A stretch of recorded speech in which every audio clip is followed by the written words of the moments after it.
नमस्कार दोस्तों, राम से राम तक चैनल में आप सभी का स्वागत है। क्या आपने अपने जीवन काल में कभी भी पर्वत, वृक्ष, नदी, पहाड़, जानवर इन सब से बात करने की कोशिश की है?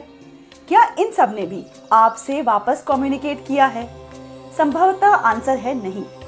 आज के इस वीडियो में मेरा ये प्रयास रहेगा कि मैं आपको कुछ ऐसे भावों से अवगत कराऊं जो आप जानते तो हैं लेकिन कहीं भूल गए हैं।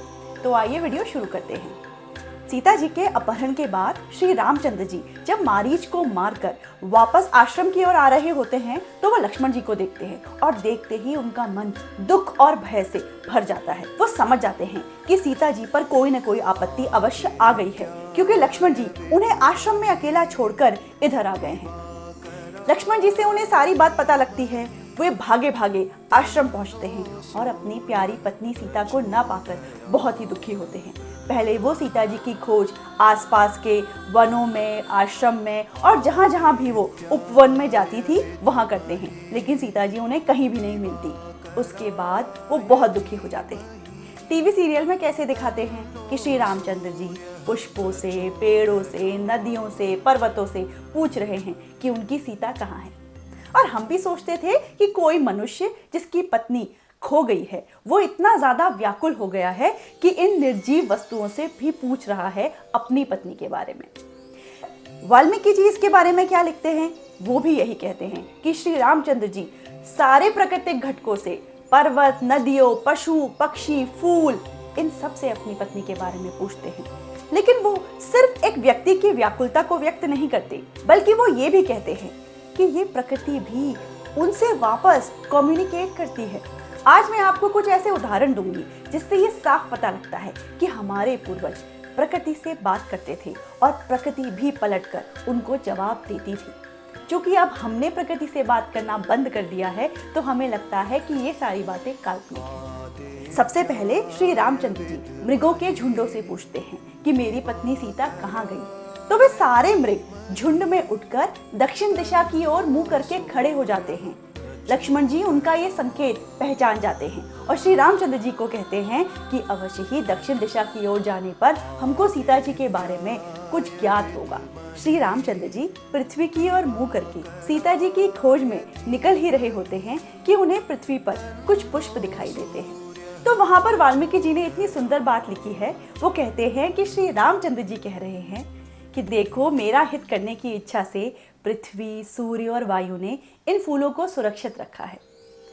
अर्थात वो चाहे तो इस संकेत को मिटा भी तो सकते हैं।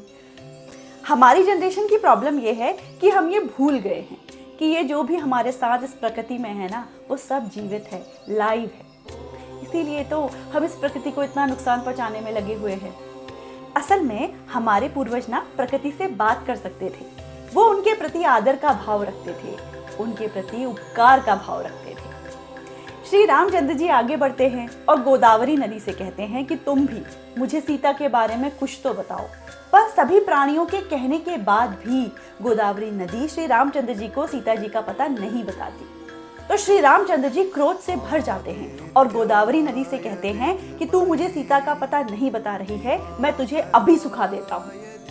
कहते हैं कुछ समय बाद श्री रामचंद्र जी को गोदावरी के तट पर राक्षस के पदचिन्ह दिखाई देते हैं और आगे बढ़ते हैं तो उन्हें टूटा हुआ धनुष, कवच, सारथी, मरे हुए गधे और सीता जी के पैरों के निशान भी दिखाई देते हैं। अब ये सब देखते ही श्री रामचंद्र जी क्रोध से भर जाते हैं और रौद्र रूप धारण कर लेते हैं और लक्ष्मण जी से कहते हैं कि अभी एक बाण निकालता हूँ और इस पूरे ब्रह्मांड का नाश कर देता हूँ। यहाँ पर कोई मनुष्य, राक्षस, दैत्य नहीं बचेगा। अगर धर्म ने मेरी पत्नी सीता की रक्षा नहीं की तो और कौन है जो इस संसार में किसी की रक्षा कर सकता है। पर लक्ष्मण जी के समझाने से श्री रामचंद्र जी शांत होते हैं और सीता जी की खोज के लिए आगे बढ़ जाते हैं। देखो, सोचने वाली बात यह है कि मंगल ग्रह तक पहुंचने वाला मनुष्य आज तक कैलाश पर्वत नहीं चढ़ पाया। क्यों? क्योंकि कैलाश पर्वत की परमिशन नहीं है वहां चढ़ने की। ये जो भी हमारे आसपास है ना, वो सब जीवित है। वो हमें देख रहे हैं, हमें सुन सकते हैं और हमें भी उनसे कम्युनिकेट करना आना चाहिए। पर इसके लिए सबसे पहले हमें उनके प्रति श्रद्धा और उपकार की भावना होनी चाहिए। रामायण एक स्त्री और पुरुष की प्रेम कथा तो है ही, पर उसके साथ साथ प्रकृति और पुरुष की भी प्रेम कथा है। इसी नोट के साथ आज के इस वीडियो को यहीं एंड करती हूँ। अगर आपको वाल्मीकि रामायण से जुड़ी हुई ऐसी गूढ़ बातें जाननी है ना, तो आप मेरे चैनल को सब्सक्राइब कर सकते हैं। Thank you so much for watching. जय श्री राम।